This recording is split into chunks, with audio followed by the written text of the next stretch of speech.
let's say, in the last 10 years, wala kayong may bibigay? Alam po ninyo kung bakit ko tinatanong ito? Kung marami po kayong na-issue, at alam ko marami talaga. Dito mga kabayan, sabay-sabay po natin pakinggan ito pong banat ni Kong Marcolita na kung saan ang mga congressman ay nahamon na kailangan ay magpakita upang masala yung confidential dahil po ay hindi lamang kay VP Sara Duterte kundi ang lahat ng mga congressman para malaman ang katotohanan para sa bayan. Sabay-sabay po natin pakinggan. Let's say, in the last 10 years, wala kayong may bibigay? Alam po ninyo kung bakit ko tinatanong ito?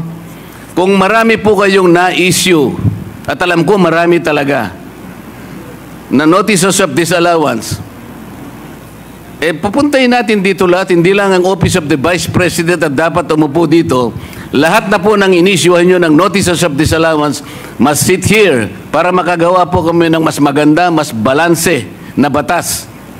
Kung pag-uusapan po ay ang paggamit nitong intelligence funds. Do you understand, Madam?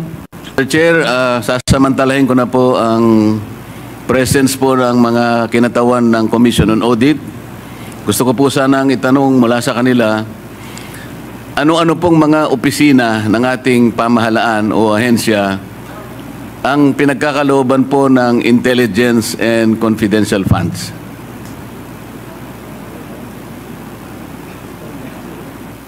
Attorney Camora, please respond.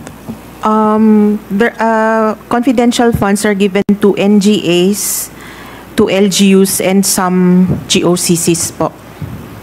You can elaborate, Madam Representative, sino po sa mga LGUs ang binibigyan po ng intelligence and confidential funds? Sa LGUs po,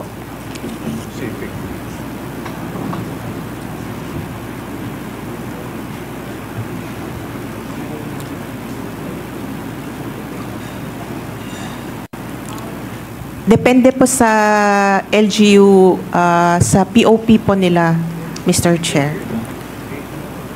Hindi po ba yung mga opisina ng mayor ay nakakatanggap ng intelligence and confidential funds?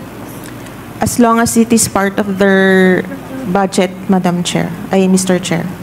Kaya nga po tinatanong ko sa inyo, kayo po nakakaalam kasi kung sino-sino sa kanila. Karaniwan po yung opisina ng mayor, nakatatanggap po, maaaring hindi lahat, ngunit nakatatanggap po basically yung opisina ng mayor. Tama po? According to the joint circular po, LGUs whose peace and order is a priority concern, sila po usually yung nag-allocate ng confidential funds. Kaya nga po, base po sa record ninyo, may mga mayors po, opisina ng mayor ang nakatatanggap ng confidential and intelligence funds. Kasi po kayo ang nag-o-audit eh. Yes po, Mr. Chair. Para hindi na tayo magtagal, ganun lang kasi. Pati po opisina ng gobernador nakakatanggap din po ng ganung klaseng pondo, hindi po ba? Yes, Mr. Chair. Yun pong PNP nakakatanggap po. Intelligence fund po sa Opo, PNP. yung AFP nakakatanggap po. Yes po, Mr. Ang Chair. opisina po ng ating Pangulo ay nakakatanggap po ng intelligence funds. Yes, Mr. Chair. Ngayon po sa mga karamihan po ng opisina ng mayor at opisina ng gobernador at alimpang mga LGUs na maaaring makatanggap nito, depende sa kanilang pangangailangan. Yung AFP at saka yung ating kapulisan at ang ating opisina po ng ating Panguluhan, masasabi po ba ninyo na merong na-issuean po ng notice or notices of disallowance sa napakaraming opisina na tumatanggap ng ganitong pondo? Mr. Chair, pagka meron naman pong mga ibang agencies na katanggap. Kaya nga po gusto ko pong malaman, halimbawa 2022 at saka 2023, ballpark figures lang po, ilan po sa mga official at sa mga opisina ng mayor na nakatanggap ng confidential or intelligence funds ang subjected to notices of disallowance?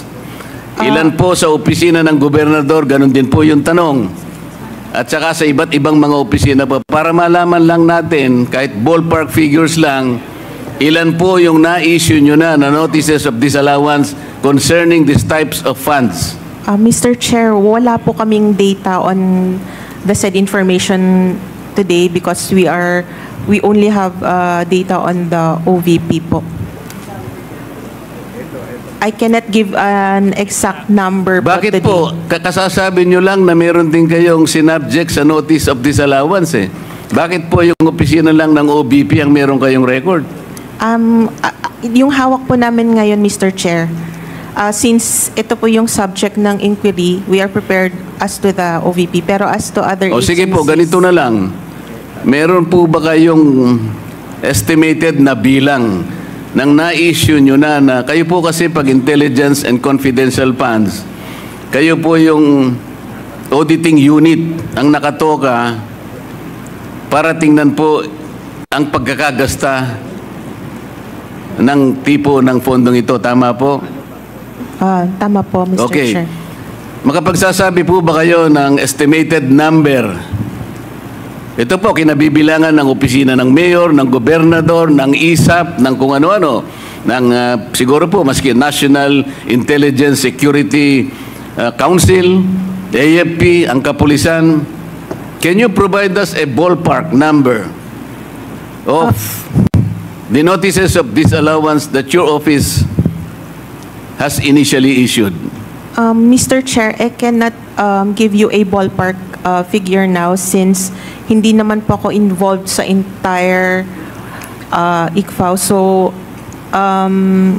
Wala po bang isa sa inyo na nakaupo ngayon sa aming harapan ang makapagbibigay man lang ng estimated number? Napakarami po ng mayor, napakarami po ng gobernador.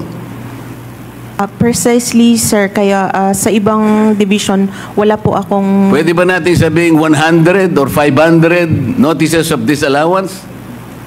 I cannot say po, Mr. Chair. How can you help us? We are supposed to be doing this in aid of legislation. Kaya namin kayo pinatawag para tulungan nyo kami. Mr. Chair, Ang sabi po ng jurisprudence, which was quoted by no less than the former Chief Justice of the Supreme Court, Reynato Puno, quoting various jurisprudence. Kasama na po yung Arnold versus Nazareno. There should be a legislative purpose. That's number one requirement. The number two requirement, there should be pertinency in relation to those legislative purpose. Kaya po Congressman Marcoleta, tinatanong you ko, have 1 minute. tinatanong ko po ngayon, gaano karami, o sige ganito na lang, marami ba ang na-issue nyo po na notices of disallowance in connection with these types of fund?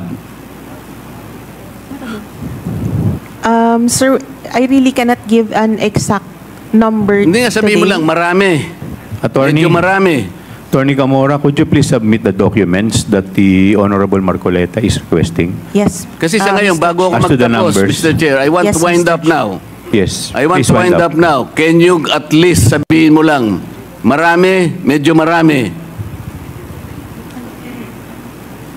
Pati ba naman yun, hindi mo... Ang dami po nating mayor dito sa buong Pilipinas, ang daming gobernador, pati kapulisan, ISAP, AFP. So sabi mo kanina, marami na-cover ng ilan ba? Madam Chair, kung yung current year, I can answer na O yung, konti lang on po. the average noon, yung halimbawa 2020, 2021, 2022, by way of your experience, by way of your former data, Previous years po, I cannot say since bago lang po ako sa ICFAO. So, we could just provide you po with the documents. Please wrap up. One last question, Congressman what Marcoleta. about to the other members of the Commission on Audit? Through your experience, let's say in the last 10 years, wala kayong may bibigay?